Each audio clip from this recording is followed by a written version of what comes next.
pledge allegiance to the flag of the United States of America and to the republic for which it stands, one nation, under God, indivisible, with liberty and justice for all. Good morning, everyone. Good morning. Marty. We've got the agenda ahead of us. We do have one addition. Neil has a report to give us on the 2nd Judicial District. Is there any other additions, corrections, or deletions? If there's no other additions or questions, I would move to accept today's agenda with the one addition.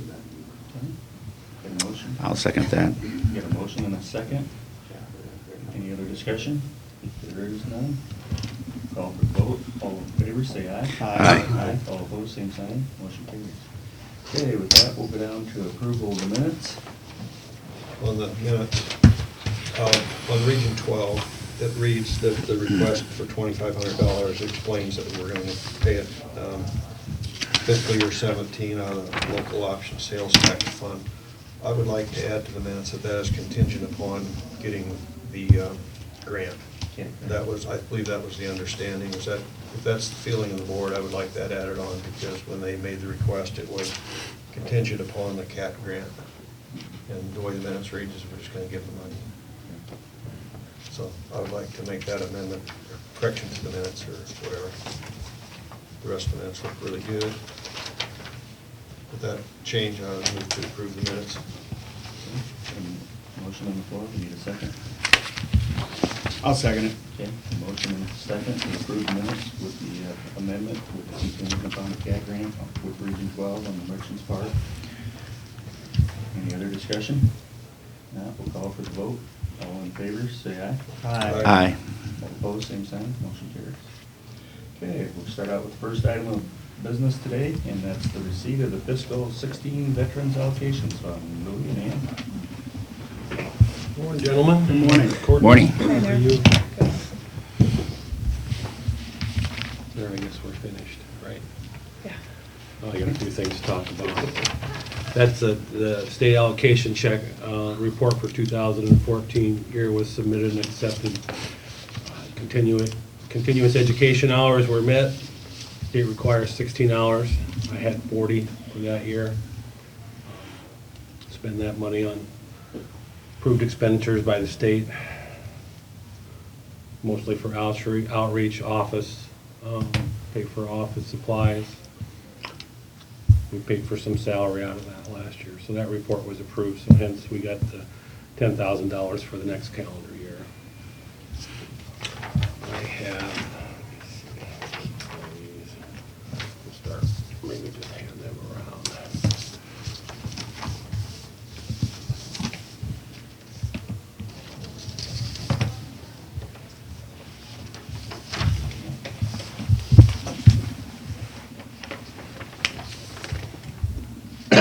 Lou, you said we, just understanding, you said we got the check here, which we're due for next year. Here it says for 16, which I kind of refer to as this year. It's for this year's expenses. It's for this expense, yeah. Yeah, The okay. budget that went into effect July 1. Okay, very good. That's what I thought we meant. Thank you. All right, what I have here in front of you is the VA expenditures for Carroll County, Iowa. It's called the geographical distribution of VA expenditures. If you look from 13 to 14, you'll see an increase of over $1 million. The veteran population through the years is, this is just an estimate. I can never tell you exactly where they get those numbers. We do a newsletter, and I'll talk about that later, but we have a list of over 1,200 veterans that we send our newsletter out. But as you can see, we've dropped around 300 people since 8, according to their numbers. Expenditures, it went from just over $4 million in 8, and this past year we were at $7,232,000. Compensation went up. The compensation, pension compensation would be, the veteran has a service-connected disability, such as, well, with the Vietnam veterans, they could have Agent Orange-related illnesses, or it could be as simple as a gentleman blew out his knee in basic training, things like that. Hearing loss is a big one, especially for the guys Korea War and before. pensions would be for low-income veterans or veterans that are in the nursing home that are basically using all their income to pay for the nursing home, and that makes them eligible for the pensions. Pension is always based on income and assets, which are very low. Nobody's getting rich on a VA pension. It looks like the education and voc rehab expenses were down a little bit the past calendar year. Looks like what they paid out in insurance and indemnities was down slightly. The medical care looks like it was up around $300,000 over the previous calendar year. So all in all, I guess I like the trend to see the numbers continue to go up. So I don't know if you guys have any questions on any of that.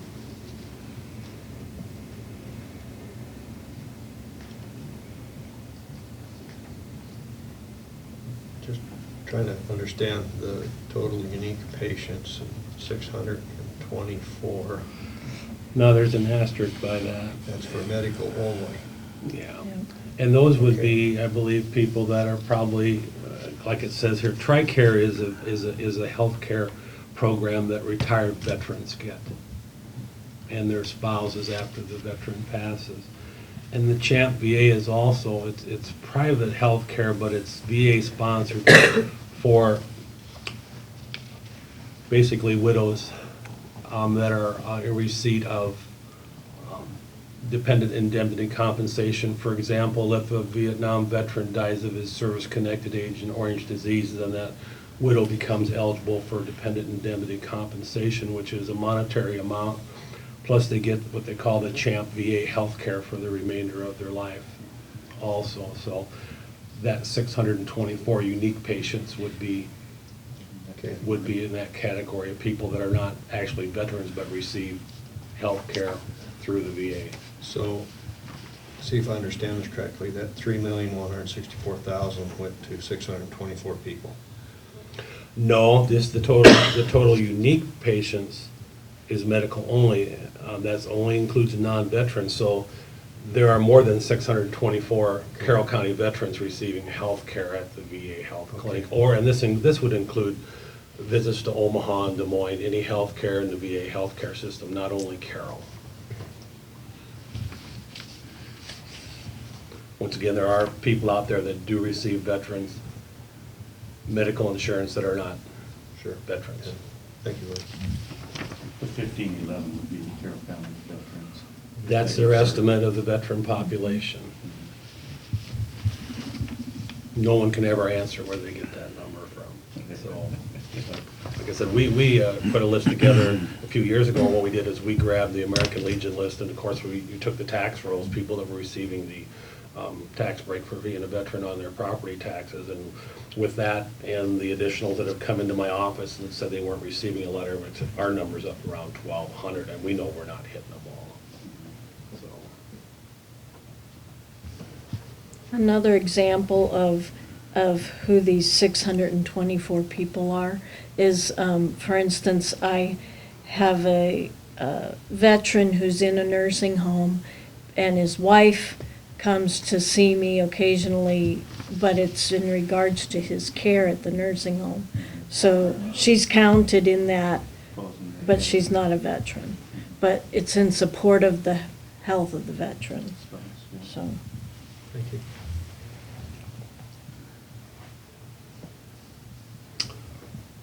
We'll move forward. Newsletter's going out this week. We publish it twice a year. The newsletter is paid for with the dollars from the state allocation.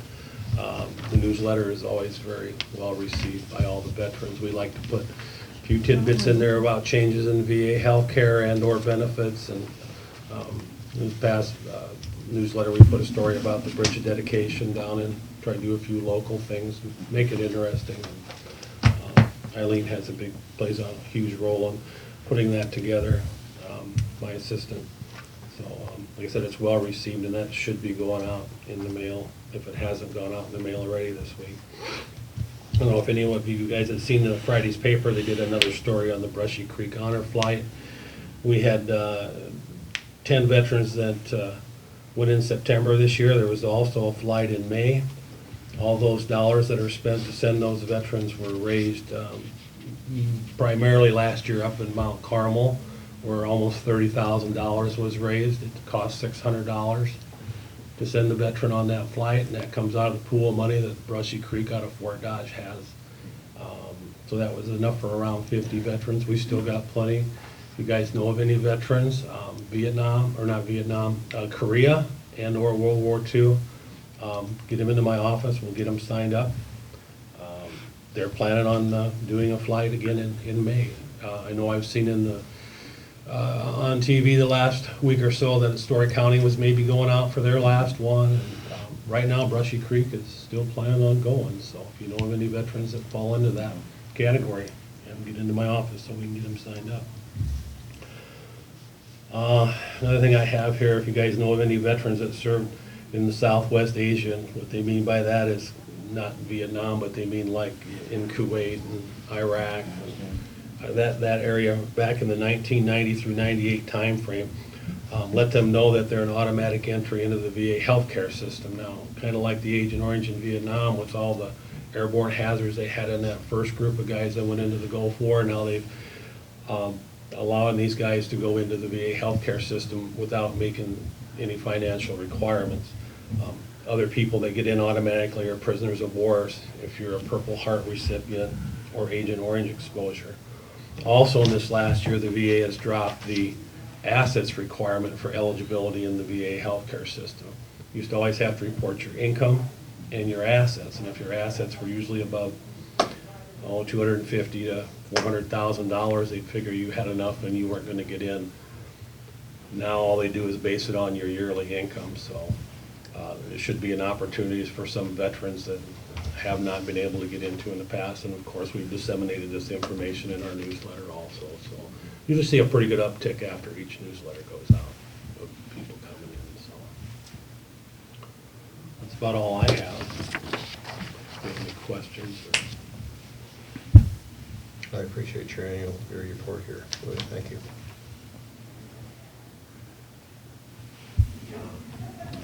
Just send them on over. I'd sure like to get them signed up, get them into the system. But on this Gulf War thing, that's just the first ones that went in? First one's in, and they had to serve in the theater too. If they serve stateside, that's not on them. They had to be in the Southwest Asia theater. Kind of like the Vietnam guys. If you spent one day boots on the ground in Vietnam, you're considered exposed to Agent Orange. Now, if you spent your time in Germany during the Vietnam War, that does not apply to you then. Same with this here. There also is a time frame if there was any Marines. We don't have a lot of Marines around here, but in Camp Lejeune, they had some chemical get into the drinking water system. For a time frame of around 25 years now, they and their families are now eligible to receive free health care from the VA because of that chemical that got into the water. It was a dry cleaning solvent that one of the dry cleaners on base and got into the water table. So we try to keep those things in our newsletter, get them out, disseminate those so the guys can get in. It's you get those people in all the time that have been reluctant to come in. I had a Vietnam guy come in this last week that's probably we're going to do 5 or 6 service-related compensation claims for, and those guys will come in and they feel that other people are more entitled than them, and I always try to explain to them that they've earned these from their time in the service, and they need to come in and be compensated. Yeah.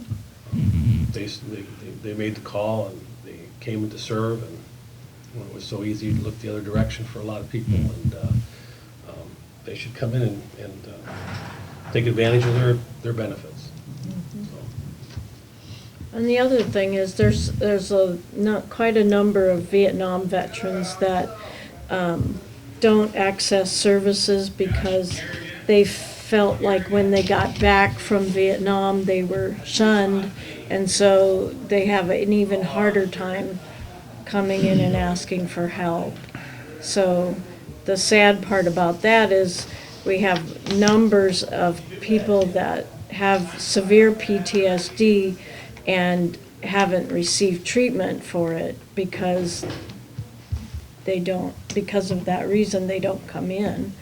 And so then by the time it gets super critical, it's even harder to treat.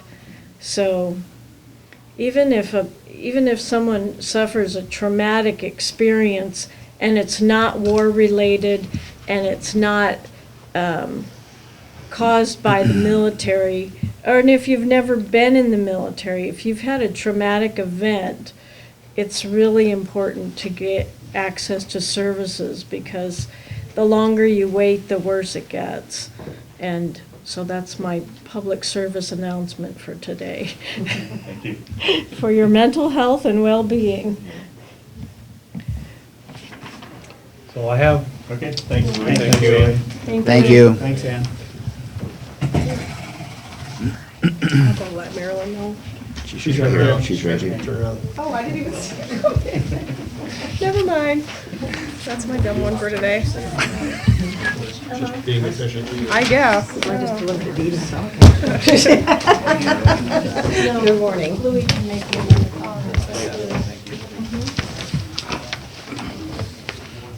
Okay, next item on the agenda is reporters.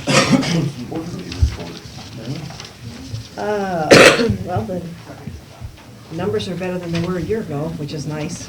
We're up finally on the uptick on real estate, which is taken a little bit of a hit the last year or two, and but we're back to where we were about 2 years ago. Where finally our numbers are coming back up, which is good. And that also means sales, not just refis or anything like that. Or refis are, when I say refis, that's kind of mortgages, maybe refiling mortgages and releases that affect that. But our transfer tax, and that is the amount of money we collect on the sale of transfer of property.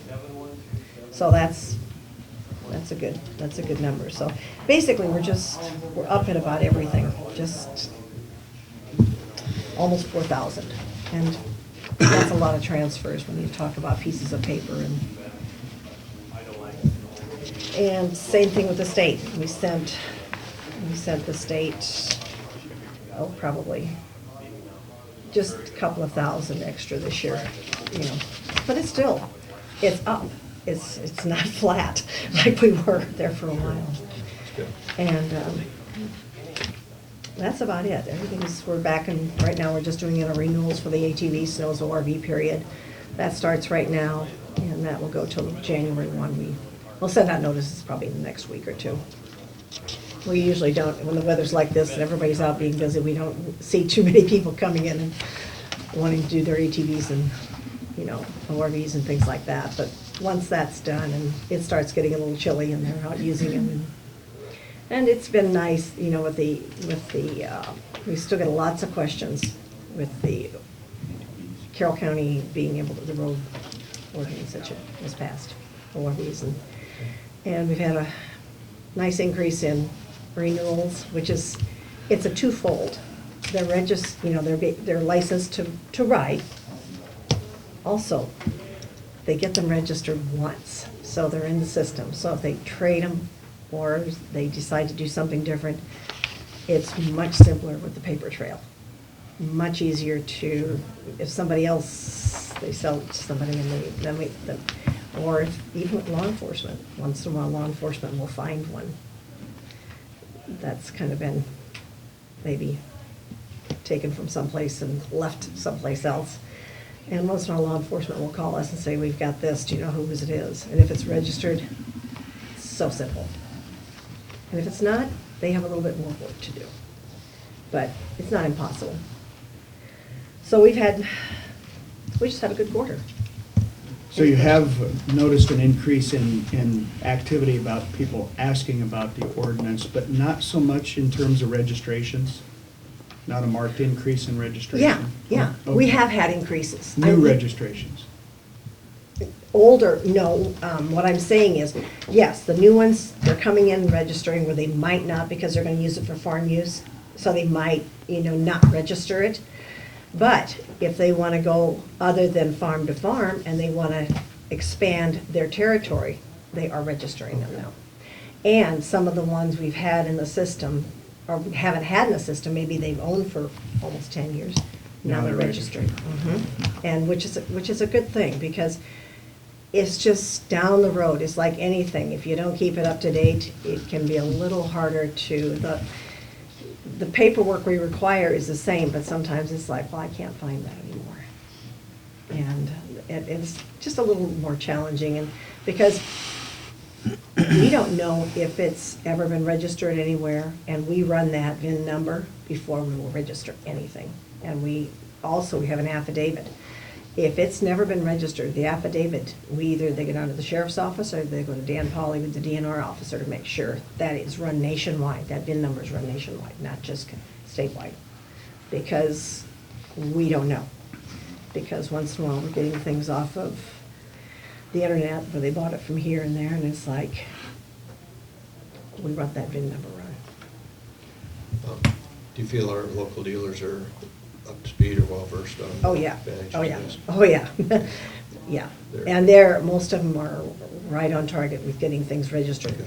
Because it helps them also. Because if somebody's trading in and it's never been registered, they know they've got to have all more paperwork. And it just, otherwise if they trade and they've got the registration and their title, and they can go in and it's simple. That's good, they're an important ally in here. Oh, yeah, definitely, definitely. We've talked, our dealers are on board with paperwork, very much so. Good. And we get dealers from all over the state, not just local, but we have statewide dealers that, and we have a few that come in from out of state, not too many, but we have more boats coming in from out of state than we would. They bought it maybe in Wisconsin or Missouri or Nebraska or something, but a lot of our ATVs and snows are bought within a 60-mile radius. Very good. Anything else? Any other questions for Marlon? Need a motion to approve her quarterly? So moved. Questions? Okay, got a motion to approve this? I'll second that motion. Okay, got a motion and a second. Any other discussion? If not, we'll call for the vote. All in favor, say aye. Aye. All opposed? Same sign. Motion carries. Thanks, Marlon. Thank you. Thank you, Marilyn. Thank you. Thank you.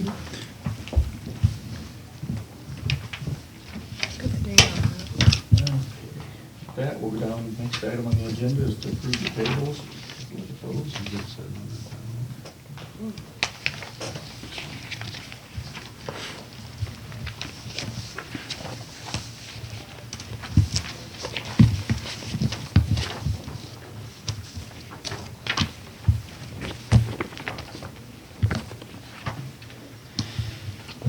The one that got my attention, that was for a lot of money, was Rognus Brothers Excavating, and that was our precast culverts. I didn't recognize that name right off the bat.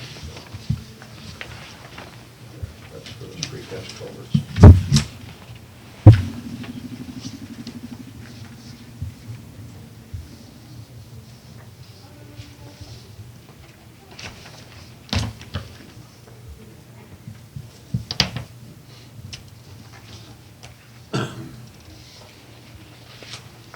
It looks like this has got a whole new office. yeah, Spendy desk.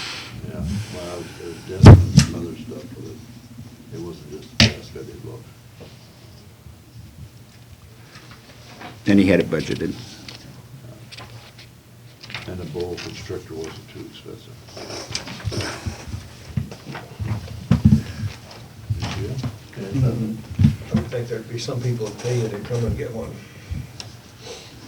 But not around here. It's a fan, and I kinda figured something so it squeezes tight.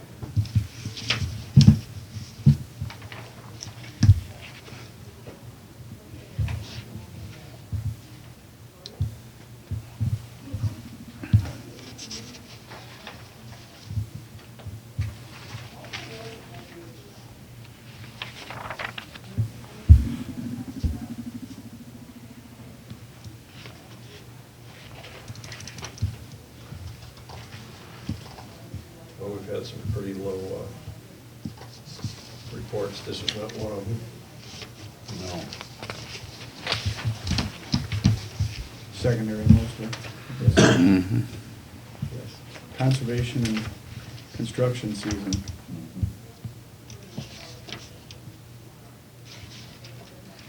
I didn't have any real questions. Unless there are any, I'd make a motion to approve the payables. I'll second that motion. Motion and a second to approve the tables. Any discussion? None, call for the vote. All in favor, say aye. Aye. Aye. All opposed, same sign.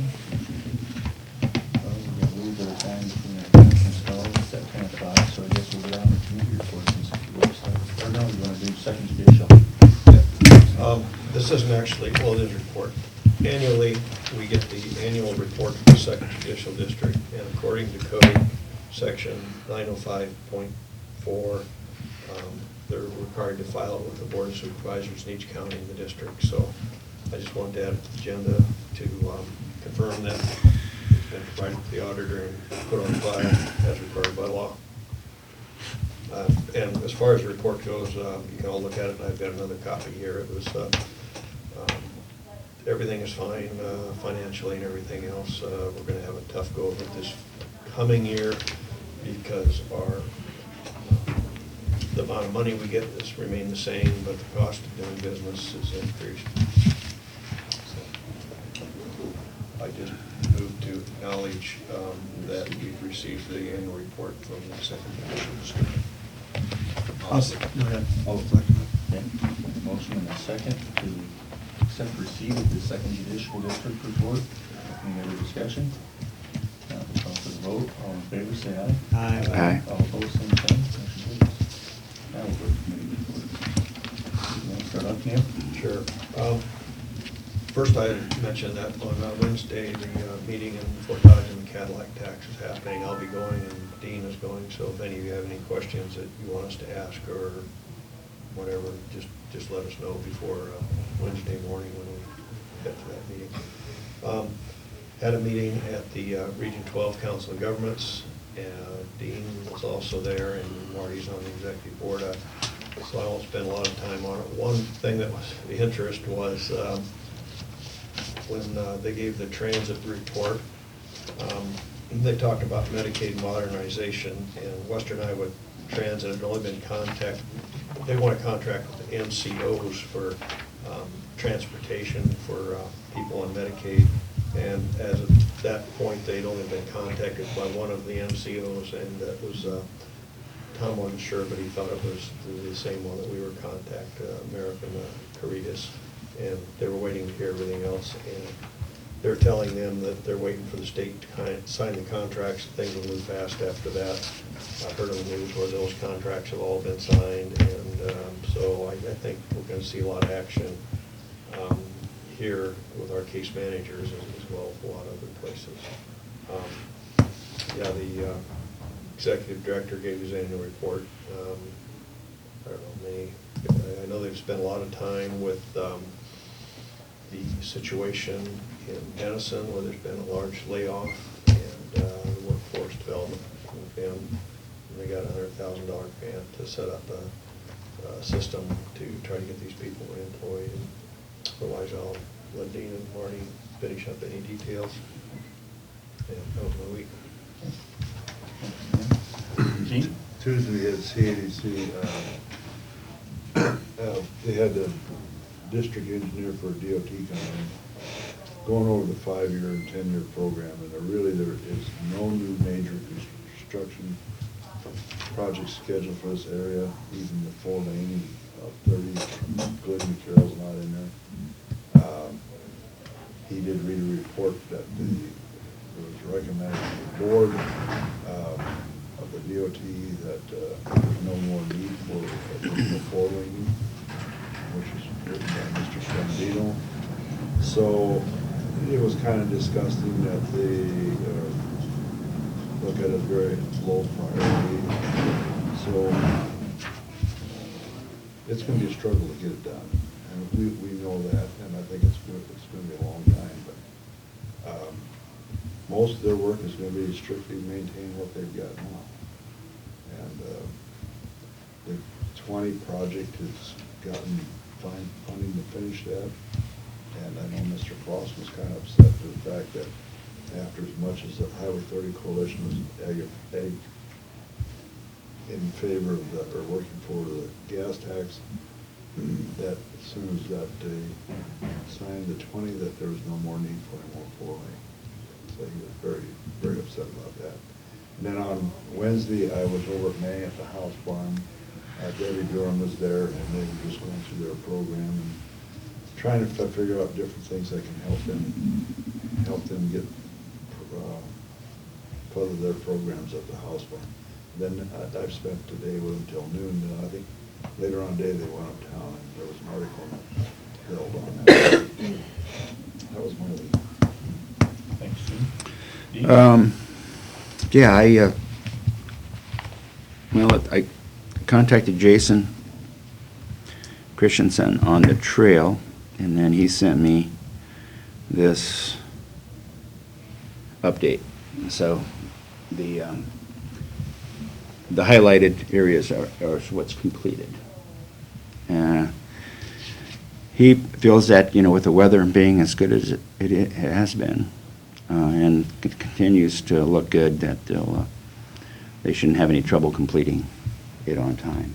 So things do look good out there. I was out there the other day. What date was this as of? I just got that Thursday or Friday. Okay. Yeah. They had some issues on the south end with being spongy. Did they get that resolved? Yeah, that's probably the biggest thing right now. That's It's the all big dusted part. up right now and ripped up. Yeah, I was out there this weekend. yeah. And even up on the northeast corner too. There's some work to be done yet. Okay, yeah, I see, that's the missing link. Yep. And then on the north and south, yeah.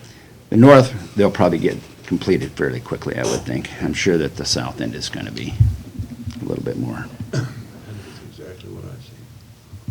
That's exactly what you saw. That water table in the south end, right? Yeah, I bet that's, yeah. Well, and I think up there in the northeast corner too, there where I get that draw there, I think that. Caused some like they're having problems. some issues, too. And then I attended the Region 12 Council of Governments policy meeting on Wednesday. And I thought it was interesting. Sam Parker? Yep. Yeah, gave his comprehensive economic development strategy update. And they don't know how they're going to do it, but they want to grow the population in the region from the ages 24 to 40 by 6% by 2022.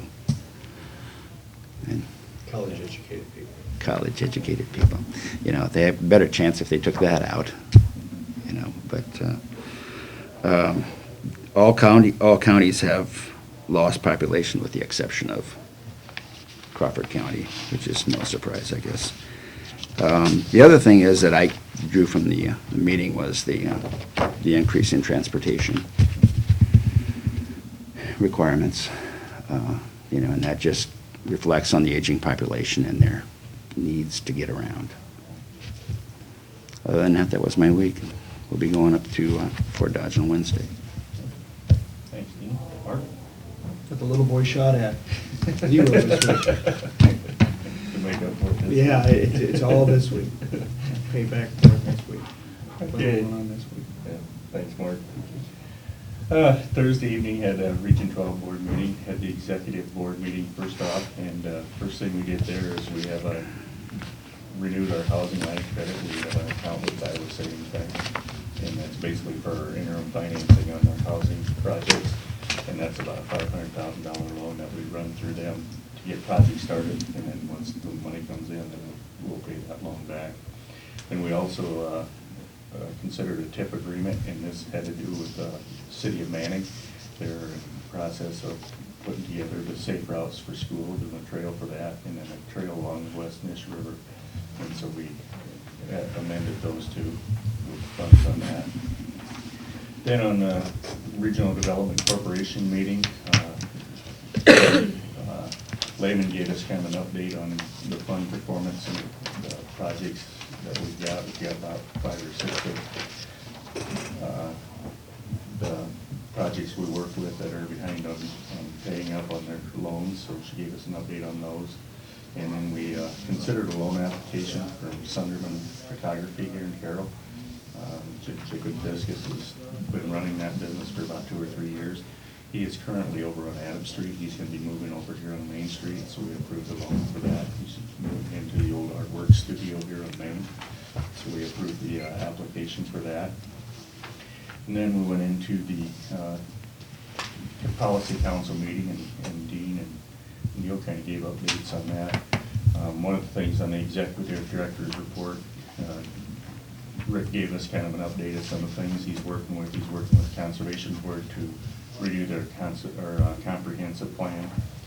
He's working with the town of Shaler and doing a CDBG housing application. And then he's also working with the Iowa Finance Authority for a Housing Trust Fund. He's working with the city of Jefferson on a CDBG housing application. And then a lot of our time is being spent with the contract with Denison on the quality food processors application. And they did get state funding for that, so we've got some money tied into that. The Iowa Economic Development awarded $1 million for that project, and that's from the state level. And so Region 12 is involved in that.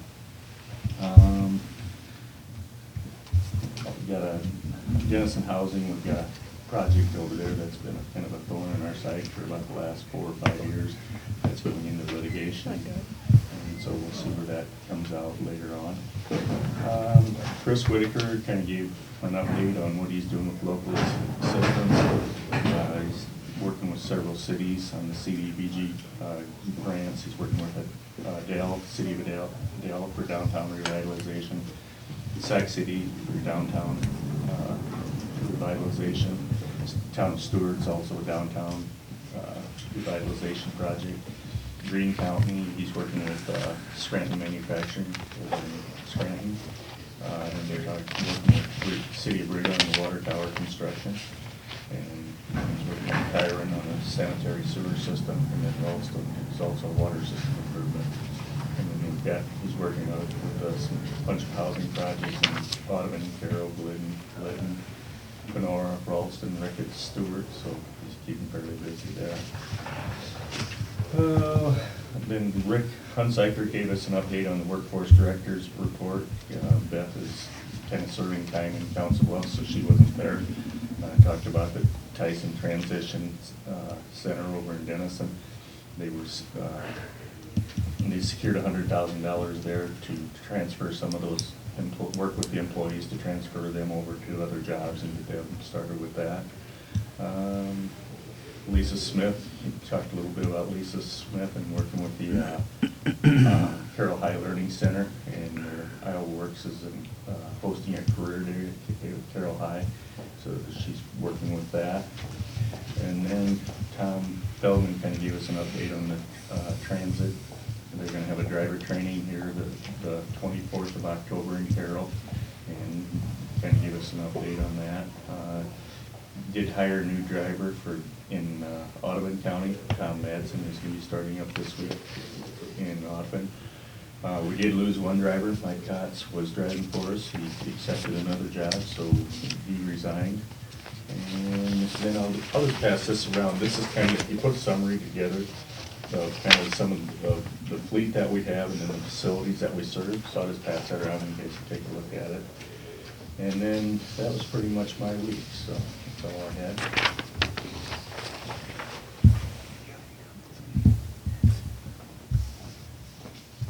Courtney, you have anything? Unfortunately, no.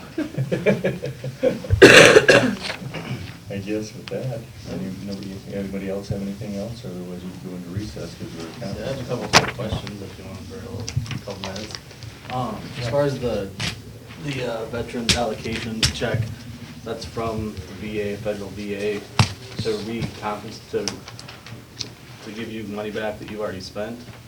Or is that just a State. It's budget? from the It's state. from the state. Yes. It's from the state. It's from the state, and we've been getting the same amount, $10,000 each year. Okay, it is exactly And 10,000. It's Yeah. not money we've already spent, but it's money we can spend, and it's restricted on what we spend on. Okay, perfect. And then just out of my own curiosity, what was the hope as far as expansion to 4 lanes? Was that gonna be all the way from Ogden to here, or? Well, right now, there's the Highway 30 Coalition, and on their top of their priority list was 4-lane from Glidden to Carroll. Glidden to Carroll, okay.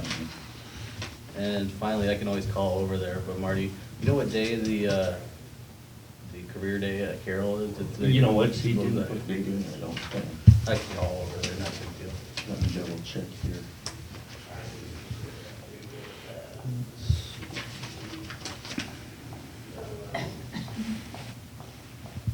No, there isn't a date on it. All right, no problem. Actually, I gotta go out there after this, I can find out.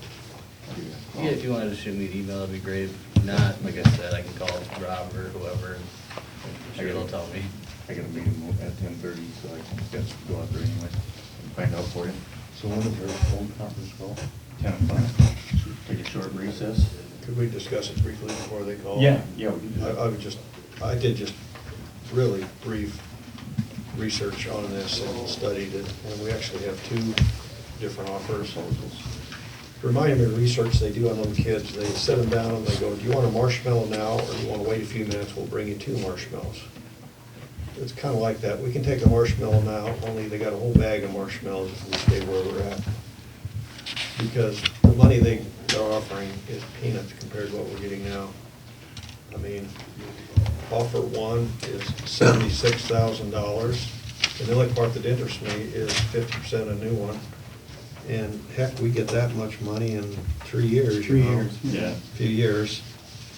And I read a research tower point, they used to be called Capital Communications Group, they've been in existence 2010, and they've actually are well rated by the Better Business Bureau, but most of the people that are doing these unsolicited contacts are not direct employees of PowerPoint. They are like real estate agents, and they're working on a commission, but the commission is just the opposite. If you're selling a house, you got a realtor who's trying to get as much for your house as you can. They got people that the cheaper they get it bought, the bigger their commission is. And at 99 out of 100 times, you can make a counter offer and come out ahead. But their offer was so low that Marty says they've gotten a copy of our contract, but I can't see how they've used it. Because they built it up as if we were only gonna get $6,000 a year forever, and then they only got 19 years, and we have a 35-year thing, and after the 10th year, we're getting 18,000 more. It's, Well, the thing that bothers me about this, yeah, and I looked at it the same like you did. But the thing is, about, what do we gain to sell it? We don't. We lose control. I was wondering what their angle was. Yeah, Yeah, you know, like their hook. I mean, If they're gonna put more renters up there, Do they- is that gonna take away ours? do they think we're afraid of maybe existing liability or maintenance on a brand-new tower? Well, the thing is, they start hanging a bunch of stuff up there, and it's supposed to the courthouse. I want control of that if they're gonna keep hanging antennas up, because that thing can only hold so much weight. and another question I have is, they are saying that if we sign this contract, they don't want us to talk to anybody for a long time during the exclusivity period. But on the other side, on page 10 of our existing contract, our current carrier has a right of last refusal. So if we try to sell this thing off, they have to have the last option. They have the last. So how can you have a right of last refusal honored here if you're going to honor your gag order, so to speak? Yeah. You can't do it. I don't think. With the information I have, I'm not even enthused. No. I'm not in favor of it. They gave such a low figure. Just to put it all in perspective, we have a contract now for 35 years. If you accumulate, we're going to get $587,000 over 35 years. They want to give us $88,000 on this contract, $76,000 on this. There's no And then comparison. what's the 50%? That's the marshmallow, and this, we got the bag right here. 50% rent is on any new additional rent. That's the only thing I like about it, Gene, But is yeah. if they do get, How much That's can not you get on guaranteed. there? I don't No, know, there's- but that's the only thing I'm interested in, is if we do get new things, but it's such, they have to make a fair offer. They haven't made a fair offer. If anybody sees anything fair or good about this, let me know, because I didn't see anything. Now, the only thing that I thought that could have been good was, is that, I looked at the right of first refusal as well. And if they made an offer that was, competitive, we could probably get some more out of our current contract. My guess is that they've got a bird in the hand ready to sell this to. and they're gonna give us the $85,000 and then turn around and sell it for Hell, a buck it and a might- half to somebody else. In your scenario, it might be our current contract. But I still don't know what logic they're using to say, hey, you guys really better consider this, and here's why. No, I'll make you the same offer they have. Yeah. I could pay that money and get the loan, no problem, and, because they're gonna make a fortune if we sign this contract. You need a partner. Yeah, and you all wanna be my partner. The other problem I have with it is if we do this, we're selling that tower and we own the land underneath. No, we're just selling the lease. Yeah, just selling the lease. That's what, I read that again. It said Mhm. $10,000 of purchase price closing.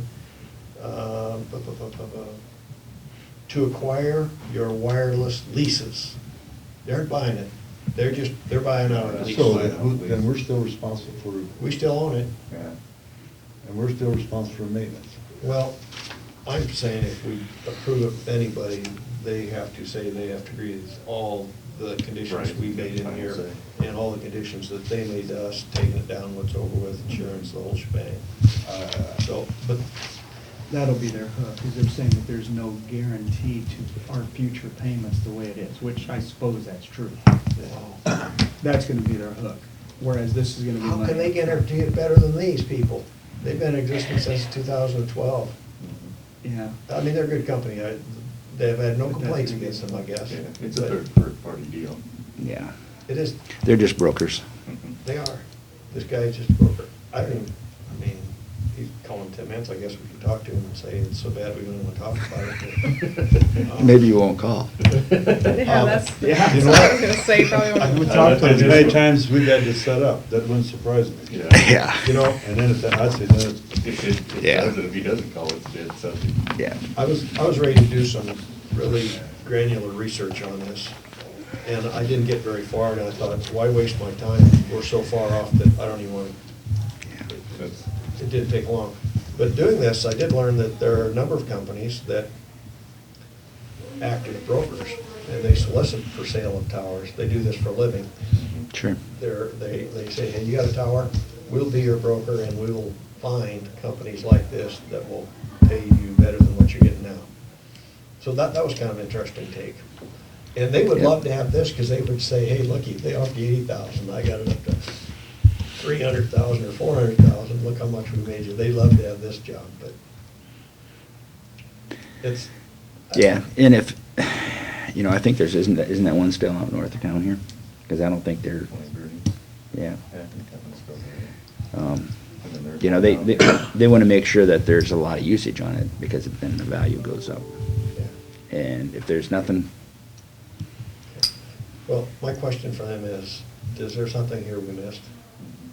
Because you'd have to be in a pretty desperate financial position to take this little bit of money up front for what you're getting along with. Yeah. You'd have to be in dire straits. You'd have to be pushing bankruptcy, really. So, If we've gotten that original contract, I think we're better off. It's not broke, don't fix it.